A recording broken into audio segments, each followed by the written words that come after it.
करता यही मैं तन नाथ त्यागूं। गोविंद दामोदर माधवेति याज्ञवल्क्य भरद्वाज मुनि उमा समेत महेश। बंदौ तुलसीदास पुनि काग खगेश। सिया मांडवी उर्मिला श्रुति कीरति बरबाम। चार ललन चारों लली तुलसी करत प्रणाम। जानकी जीवनम वंदे मांडवी प्राणवल्लभम। उर्मिला रमणं वंदे कीर्तिकांतं नमाम्यहम्। रुंडन की माल शशि भालयरुलाल नैन। गौर मृग छाल कटी के हरि की छाल है। ने कही बजाए गाल रीझ जात तत्काल। विश्व प्रतिपाल पुनि काल ही को काल है। रावण सो रंजन निरंजन प्रसन्न मुख गंजन अनंग अंध। दीन को दयाल है। तीनों लोकनाथ भोला नाथ सुरासुर नाथ। पार्वती प्राणनाथ सबको कृपाल है। बोलिए सियावर रामचंद्र की जय। परमाराध्य प्रभु श्री सीतारामचंद्र जी महाराज, भगवान भोलेनाथ शंकर जी, अंजनी नंदन हनुमान जी महाराज, अहरनिश पूज्यपाद गोस्वामी जी महाराज, श्री राम कथा सत्संग से जुड़े समस्त समादरणीय महानुभावों, अर्चनीय वंदनीय पूजनीय माताओं तथा बहनों, इस पावन कार्यक्रम के संयोजक आदरणीय पटेल जी एवं संचालक समादरणीय भाई हिरवानी जी, आज के प्रथम लिंक के कथा व्यास पूज्य चरण पंडित डॉक्टर पंडित द्विवेदी जी महाराज, आइए भगवत कृपा से जो समय प्राप्त हुआ है उस समय का सदुपयोग करने का प्रयास करें। कथा भाग में जाने के पूर्व आप सब लोगों को कल के पावन पर्व महाशिवरात्रि की पूर्व बेला पर हार्दिक बधाई। आप सबका जीवन मंगलमय हो, भविष्य अत्यंत ही उज्जवल हो। आपकी यशः पताका, कीर्ति पताका चतुर्दिक सदैव लहराती रहे, यही शुभकामनाओं के साथ कल हम हिंदुओं का एक महान पर्व महाशिवरात्रि आ रहा है। अनंत काल से यह पावन पर्व मनाया जाता रहा है और इसी संबंध में कुछ बातें मैं प्रथम स्कंद पुराण के नागर खंड से रखने का प्रयास करूंगा। ऋषियों ने सूत जी महाराज से पूछा, हे महाभाग, हाटकेश्वर क्षेत्र में जो अत्यंत पुण्यदायक भगवान शिव का लिंग स्थापित है, जिस एक श्री विग्रह के दर्शन कर लेने मात्र से सभी शिवलिंगों का दर्शन पूर्ण माना जाता है, जो समस्त प्रकार के फलों को देने वाला है। हे भगवान, उस शिवलिंग के महात्म के संबंध में आप हमें विस्तार पूर्वक सुनाइए। ऋषियों की बात को सुनकर महाभाग सूत जी ने कहा, हे ब्राह्मण देवताओं, हाटकेश्वर क्षेत्र में जो भगवान शंकर का लिंग स्थापित है उसका नाम मंकणकेश्वर महादेव है। यह एक ऐसा लिंग है, केवल एक का दर्शन कर लेने पर संपूर्ण विश्व में जितने शिवलिंग हैं सबका दर्शन पूर्ण माना जाता है।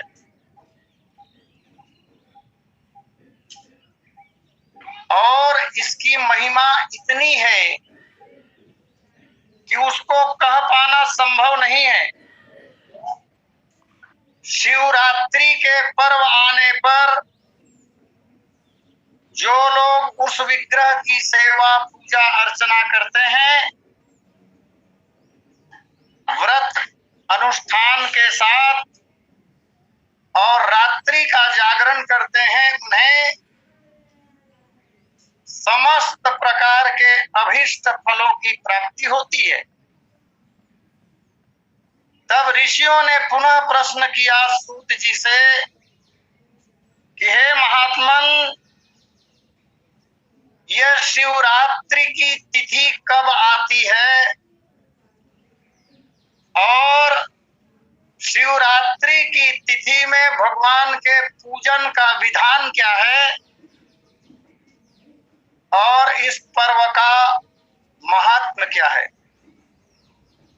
यह सब हमें विस्तार पूर्वक बताएं। तब सूत जी ने कहा, माघ मास के कृष्ण पक्ष में जो चतुर्दशी की तिथि आती है उसे ही महाशिवरात्रि कहा जाता है। ये तो तिथि से संदर्भित बात हो गई। अब इस तिथि को महाशिवरात्रि का नाम आखिर क्यों दिया गया होगा?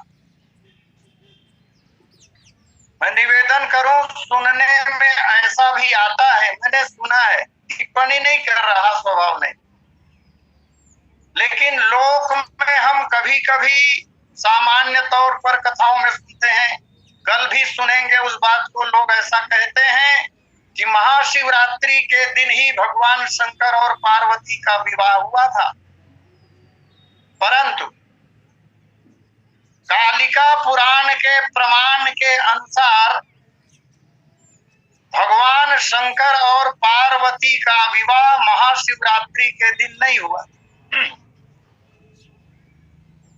ग्रंथ में एक श्लोक प्राप्त होता है, माघवे मासी पंचाभ्याम सीते पक्षे गुरोर दिने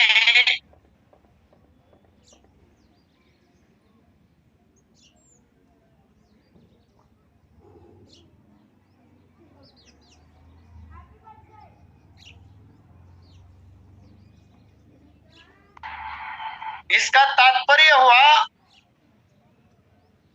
कि वैशाख शुक्ल पक्ष पंचमी गुरुवार, वैशाख मास शुक्ल पक्ष पंचमी गुरुवार, उत्तरा फाल्गुनी नक्षत्र, जब मेष का लग्न और भरणी के आदि में सूर्य, यह भगवान शंकर और पार्वती के विवाह की तिथि है। यदि किसी ग्रंथ में महाशिवरात्रि के दिन भगवान शिव और पार्वती के विवाह का वर्णन हो तो हमें ज्ञात नहीं है, लेकिन ऐसा संभव है, हो सकता है। पुराण भेद के अनुसार अस्तु जो जानकारी थी वो निवेदन की गई। महाशिवरात्रि कहने का एक तात्पर्य और जो स्कंद पुराण में प्राप्त होता है, शिवरात्रि यह शिव की रात्रि। शिव का अर्थ होता है कल्याण, अर्थात यह कल्याण की रात्रि है। और उसके पहले लग गया महाशिवरात्रि। होती है। इस रात्रि को जो जागरण करते हैं, भगवान शिव की आराधना पूजन आदि करते हैं, उनके जन्म जन्मांतर के पाप नष्ट हो जाते हैं। इसलिए इसे महाशिवरात्रि कहा जाता है। एक दूसरा कारण, महाशिवरात्रि नाम इसका क्यों रखा गया? जथा नाम तथा गुण। वर्ष के अन्य दिनों में भगवान शंकर एक साथ सभी प्रतिमाओं में भले न विराजते हो, वैसे प्राण प्रतिष्ठा होती है माने विराजते हैं, ये मानना पड़ेगा, लेकिन महाशिवरात्रि जिस तिथि को मनाई जाती है, माघ कृष्ण चतुर्दशी, उस दिन साक्षात भगवान शंकर संसार के ब्रह्मांड के सभी लिंगों में, चाहे वह चल प्रतिमा हो, चाहे वह अचल प्रतिमा हो, चाहे वह स्वयं भूत प्रतिमा हो, सभी प्रतिमाओं में भगवान विशेष रूप से विराजमान रहते हैं। और इसलिए इस रात्रि को चाहे जिस भी शिवलिंग की पूजा किया जाए, जिस भी, वैसे अलग अलग शिवलिंगों का अलग अलग महत्व कहा गया है। अभी लोक में एक बात बहुत जोर से प्रचलित है, शिवलिंग में चढ़े हुए निर्माल्य का ग्रहण करना चाहिए अथवा नहीं। और गांव में दशा तो ये है, पूजा बहुत हो रही है हर सोमवार को, क्या प्रतिदिन, और उसमें चढ़े हुए निर्माल्य बचते ही नहीं है, लोग उठा उठा के तुरंत खा ही जा रहे हैं। शिव पुराण में वर्णन आता है, सोने की, चांदी की, मणियों की, स्वयंभूत और महान आत्माओं के द्वारा स्थापित जो शिवलिंग है, उनमें चढ़े हुए फूल पत्र को अवश्य खाना चाहिए, नहीं खाने से पाप लगेगा। लेकिन सामान्य लोगों के द्वारा जो स्थापित शिवलिंग है, सामान्य व्यक्तियों के द्वारा स्थापित शिवलिंग में चढ़े हुए निर्माल्य को कभी नहीं खाना चाहिए। शिव पुराण का आदेश, सामान्य लोगों के द्वारा स्थापित शिवलिंगों के निर्माल्य को खाने से बहुत पाप लगता है। लेकिन यदि खाना ही है तो वह भी खाया जाएगा, लेकिन उसकी एक विधि है, उपचारित करके खाई जाएगी। सामान्य प्रतिमाओं में चढ़े हुए निर्माल्य को पहले भगवान शालिग्राम से स्पर्श कराना होगा और तब वह ग्रहणीय होगा।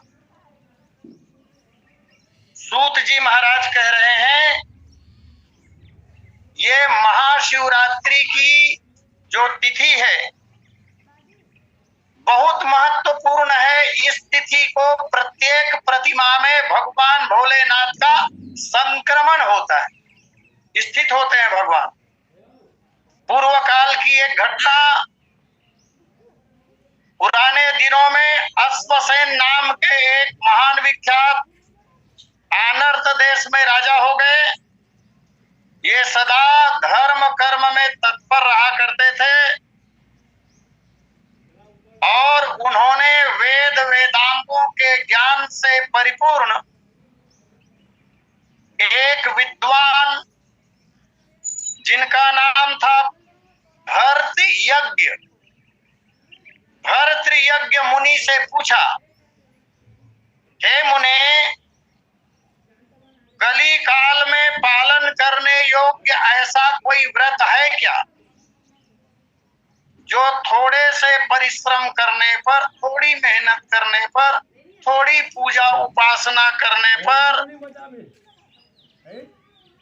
महान पुण्य को प्रदान करने वाला हो और समस्त प्रकार के पापों को नाश करने वाला हो?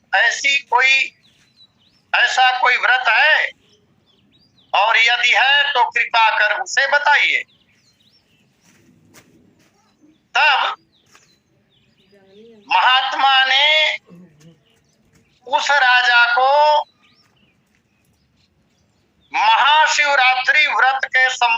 में ही बताया। हाँ है, वो है महाशिवरात्रि का व्रत। भगवान शंकर की इस दिन पूजा करने से सभी प्रकार के मनोरथ पूर्ण हो जाते हैं, इसमें संदेह नहीं है। तब उन्होंने पूछा कि भगवान ये अनुष्ठान किस प्रकार किया जाना चाहिए। तो अनुष्ठान की विधि वैसे मानस जी में भी सूत्र रूप में पूजा की विधि लिखी हुई है, जहाँ गोस्वामी जी महाराज ने कहा, बोले लिंगथापि विधिवत करी पूजा, शिव समान प्रिय मोहि न दूजा। लिंग था विधिवत करी पूजा। विधि कौन सी? तो षोडशोपचार विधि के द्वारा। यदि षोडशोपचार विधि संभव न हो तो दशोपचार विधि के द्वारा, और दशोपचार विधि भी संभव न हो, प्रमाद नहीं करने का है, संभव है लेकिन नहीं किए, छूट मिला है शास्त्रों के अनुसार, ऐसा छोड़कर प्रमाद न हो। यदि संभव ही न हो तो षोडशोपचार अथवा दशोपचार अथवा पंचोपचार, और वह भी संभव न हो तो मानसिक पूजा कर लेनी चाहिए, फल वही मिलेगा। अस्तु, महाशिवरात्रि के दिन जब भगवान शंकर की पूजा करें, चाहे वह प्रतिमा किसी भी प्रकार की हो, 5 मंत्र अवश्य बोलना चाहिए, क्योंकि भगवान महादेव पंचानन है, भगवान के 5 सिर हैं, और इन मंत्रों में ही भगवान के सिरों का नाम लिखा हुआ है। ऐसा करने से व्यक्ति पाप रहित हो जाएगा। ओम सद्यो जाताय नमः। भगवान शंकर के जो 5 सिर है उसमें एक सिर का नाम सद्योजात, इसलिए 5 सिर को संतुष्ट करना है। ओम सद्योजाताय नमः, ओम वामदेवाय नमः, ओम अघोराय नमः, ओम ईशानाय नमः, ओम तत्पुरुषाय नमः। इस तरह गंध पुष्प चंदन धूप दीप और नैवेद्य द्वारा इन 5 मंत्रों से भगवान महादेव के 5 मुखों का पूजन करना चाहिए। और एक मंत्र और कहा गया, पांचों मुख से जब प्रार्थना हो जाए तब एक मंत्र और कहें, गौरी वल्लभ देवेश सर्पाढ्य शशि शेखर वर्ष पाप विशुद्ध्यर्थ मर्ध्यो में गृह्यताम ततः। इस मंत्र से भगवान का पूजन करना चाहिए। अच्छा, किसी ने इसका पूजन किया तो किसने किया? इसका प्रमाण देते हुए पुराणकार ने लिखा है कि महाशिवरात्रि का व्रत महाराज शिवी, महाराज नल, नहुस, मानधाता, ये सब राम जी के पूर्वज है। धुंधुमार, सगर, युयुत्स, इन महापुरुषों ने किया है। और देवियों में कहा गया कि सावित्री, लक्ष्मी देवी, सीता, अरुंधति, सरस्वती, पार्वती, मैना, इंद्राणी, इन देवियों ने इस व्रत का, इस अनुष्ठान का विधिवत निर्वहन किया है। तो ये तो हुई पूजा के संबंध में थोड़ी सी चर्चा। बातें तो बहुत लंबी है लेकिन समयाभाव के कारण। तत्पश्चात ऋषियों ने पूछा, है महाभाग, महाशिवरात्रि के महात्म के संबंध में हमें कुछ आख्यान सुनाइए। और तब कहा गया, यह कथा बहुत से पुराणों में है, शिव पुराण में भी है। महात्मा की कथा जो आपसे निवेदन किया जा रहा है, यह शिव पुराण के आधार पर। सूत जी ने कहा, हे ऋषियों, तुम सब लोग ध्यान पूर्वक सुनो। एक निषाद का प्राचीन इतिहास सुनाता हूं। यह इतिहास सभी प्रकार के पापों का नाश करने वाला है। किसी जंगल में एक भील रहता था। शिकार करना उसका काम था। उस शिकारी का नाम था गुरुद्रुह। अपने कुटुंब का भरण पोषण वह शिकार करके ही करता था। स्वभाव से बड़ा ही क्रूर। एक दिन अन्य दिनों की तरह शिकार खेलने के लिए वन को गया। दिन भर घूमता रहा, लेकिन शिकार में उसे कुछ भी प्राप्त नहीं हुआ। वैसे क्रूर कर्मा स्वभाव वाला था। जीवन में उसने पुण्य के कोई भी कार्य नहीं किए थे। इस प्रकार शिकार करते और शिकार सामग्री से ही परिवार का पालन करते हुए उसके बहुत से दिन बीत गए। एक दिन यही शिवरात्रि का पावन दिन आया, लेकिन वह तो ठहरा शिकारी। शिकार खेलना ही उसका काम है। उसे शिवरात्रि और रामनवमी से क्या लेना देना। अपना हथियार लेकर वह दुरात्मा जंगल में निकल गया। दिन भर मारा मारा फिरता रहा, लेकिन शिकार में उस दिन उसे कुछ भी प्राप्त नहीं हुआ। और जब कुछ भी प्राप्त नहीं हुआ, इधर भूखे प्यासे उनके माता पिता, उनके बच्चे तड़प रहे हैं। उस दिन विचार किया शिकारी ने, खाली हाथ कैसे जाऊं। घर तो आया, लेकिन रोते बिलखते परिवार को देखा तो तुरंत चला गया जंगल की ओर। पुनः प्रयास किया, कुछ मिला नहीं। संध्या का समय आ गया, सूर्य अस्त हो गया, बड़ा दुखी हो गया। सोचने लगा, अब मैं क्या करूं, कहां जाऊं। तब अचानक उसके मन में बात आई, जंगल में रहने वाले जो वन्य पशु होते हैं वो रात्रि के समय जल पीने के लिए गांवों के पास के तालाबों में आते हैं।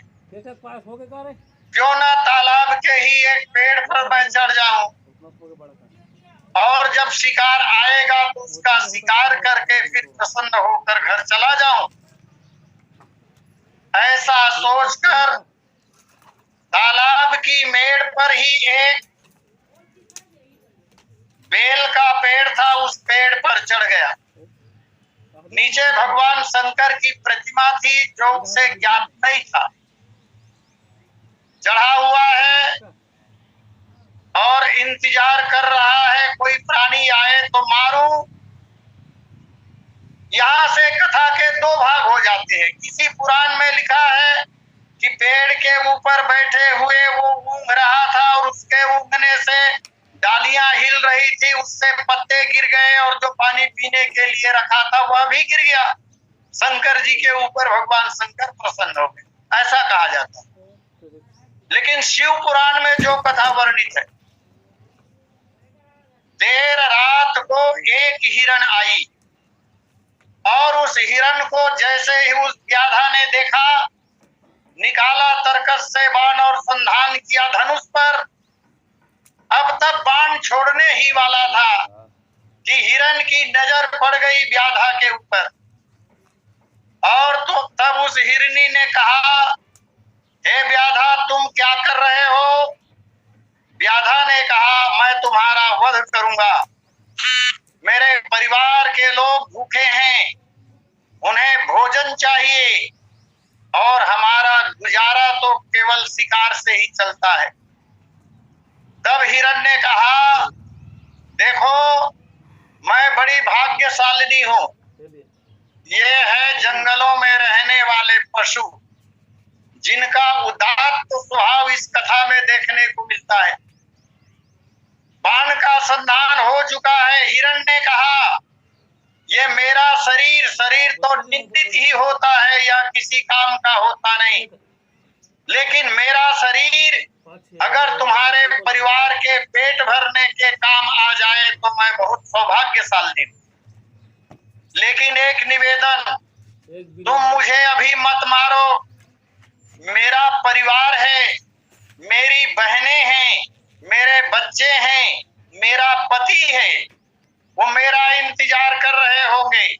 मैं घर जा रही हूँ और अपने बाल बच्चों को अपनी छोटी बहन और पति के हाथ में सुपुर्द करके मैं ईमानदारी से यहाँ आ जाऊंगी, तब तुम मेरा वध कर लेना। व्याधा ने कहा, नहीं, तुम्हारा क्या विश्वास, तुम आओगे या नहीं आओगे। और तब उन्होंने विश्वास दिलाया हिरण्य। हिरण्य ने विश्वास दिलाया कि तुम मेरे ऊपर विश्वास तो करो, मेरे ऊपर तुम्हें विश्वास करना चाहिए, मैं अवश्य आऊंगी। और प्रमाण यह दिया, यदि नहीं आई मान लो मैं झूठ बोलकर चली गई और नहीं आई तो भगवान मुझे वही सजा दे जो सजा वेद बेचने वाले ब्राह्मणों को मिलती है, जो सजा त्रिकाल संध्या नहीं करने वाले ब्राह्मणों को मिलती है, जो सजा दूसरों की निंदा करने वाले को मिलती है, ऐसी सजा भगवान मुझे दे। उसके इन बातों को सुनकर व्याधा को विश्वास हो गया और व्याधा ने कह दिया, तब तो फिर ठीक है, तुम चली जाओ। तब तक रात्रि का एक पहर बीत चुका था। मैं ध्यान चाहूंगा, जान समझकर, जान बूझकर व्याधा जागरण नहीं कर रहा है, वह तो शिकार करने के लिए जाग रहा है। लेकिन एक पहर की रात जब बीत गई तो उसके बहुत से पाप अपने आप विदा हो गए। अब वह पुण्य की ओर बढ़ रहा है अपने आप। इसलिए कहा जाता है, भाव भाव अनख आलसहु, नाम जपत मंगल तिसि तसहु। भगवान का नाम, भगवान का पूजन भाव से करो, स्वभाव से करो, अभाव में करो, चाहे जैसा हो करो। यह व्यक्ति शिकार की तलाश में जाग रहा है, उसके पाप कट रहे हैं भगवान महादेव की कृपा से। वो हिरण चली गई। अब उसी समय हुआ क्या, प्रथम पहर बीत गया, रात का दूसरा पहर आया। नींद तो आ ही रही है, थोड़ा सा पानी छलक गया, भगवान शंकर के श्री विग्रह में पड़ा। उसी समय उसी दल की एक दूसरी हिरण आ गई। दूसरी हिरण जब आई, पानी पीने लगी तो व्याधा ने पूर्व की तरफ फिर कहा, मैं तुम्हें मारूंगा। उसने कहा, मुझे मारो मत, मेरा अपना परिवार है, मैं अपने बच्चों को अपने पति के सुपुर्द कर दूं और तब तुम्हारे पास आ जाऊंगी और प्रसन्नता पूर्वक मेरा शिकार कर लेना, अपने परिवार को खिला देना। पहली वाली हिरण जब जा रही थी तब दूसरी वाली आ रही थी। मार्ग में मुलाकात हुई, उनकी बातें हो चुकी थी। व्याधा को इस पर विश्वास नहीं हुआ। उसने कहा, वो पहली वाली भी आई थी, वह भी दुनिया भर की बात कह के गई है, लेकिन अभी तक लौटी नहीं, तुम्हारा क्या भरोसा।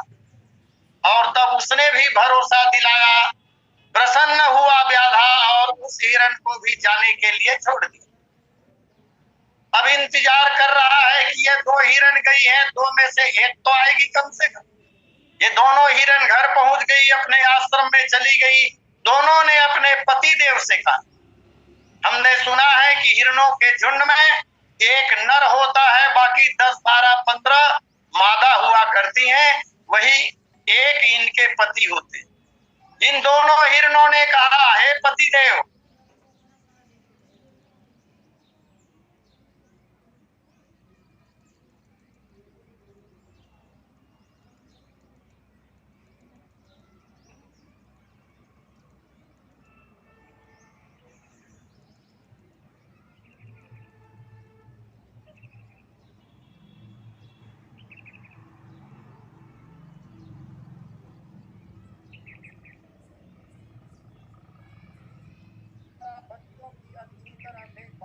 सकती, इसलिए तुम लोग घर पर रहो और तुम दोनों के बदले मैं चलता हूं। अब वह नर हिरण आया, नर हिरण को भी मारने के लिए उद्यत हुआ। उसने भी ये बात कही कि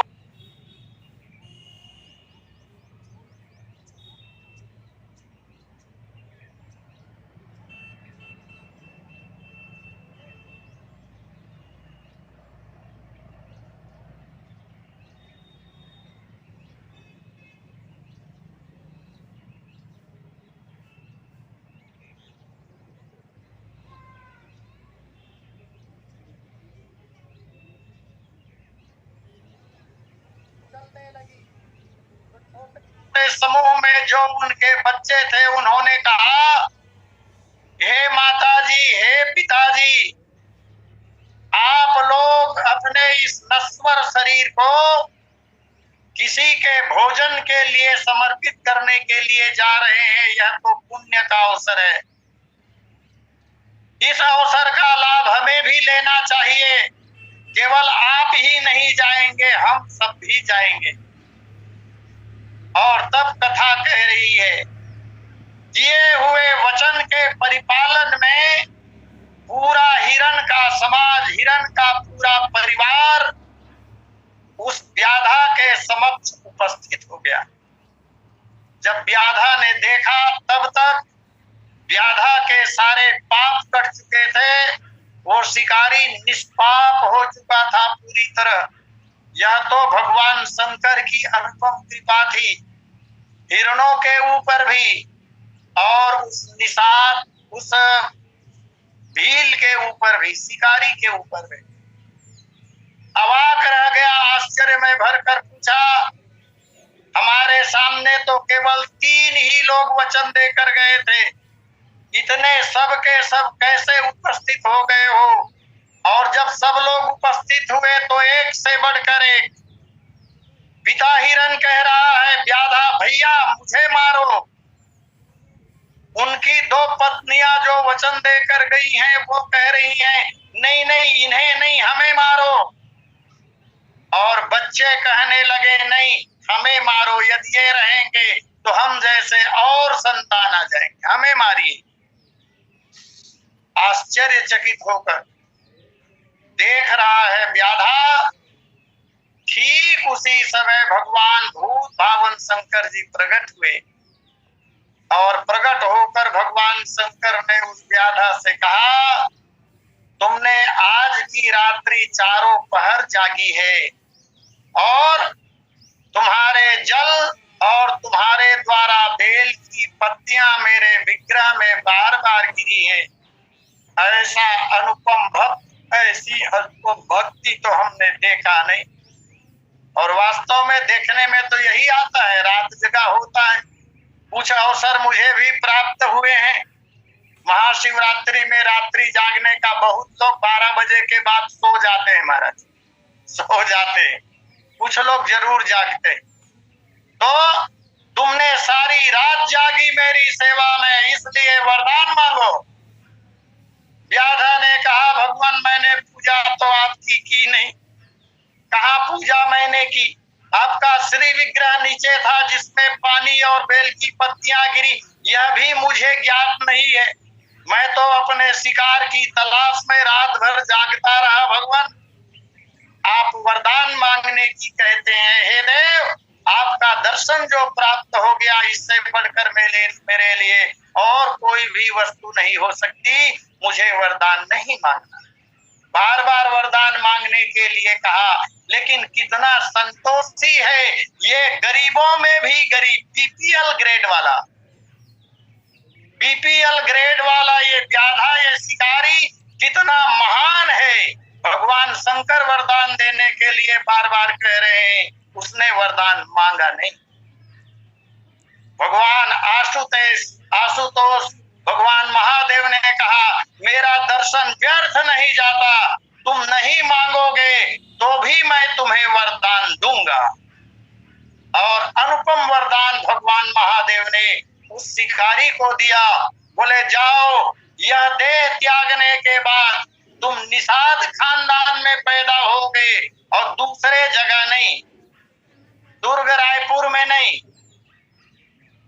रसनारा करंजा भिलाई जेवरा सिरसा में भी नहीं। तुम्हारा जन्म कहाँ होगा? तो बोले गंगा के पावन तट में श्रृंगवेरपुर नाम का जो गांव है, वहां निषाद परिवार में तुम्हारा जन्म होगा।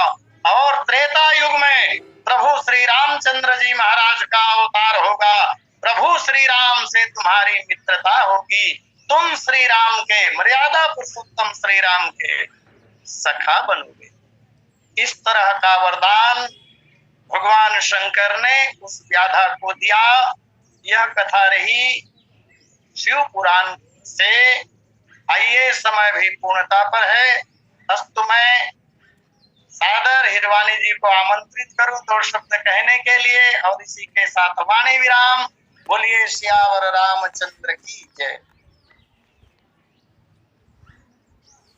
बोल श्यावर रामचंद्र की जय। अभी हम सब सुन रहे थे परम श्रद्धेय आचार्य जी को, और मेरा कहना ठीक उसी प्रकार होगा जैसे सूरज को दीपक दिखाना, और निरंतर हम उनके मुखार बिंद से निरंतर जो है ज्ञान की गंगा में हम सब अपलवित होते हैं, आवाहन करते हैं। जाते मन को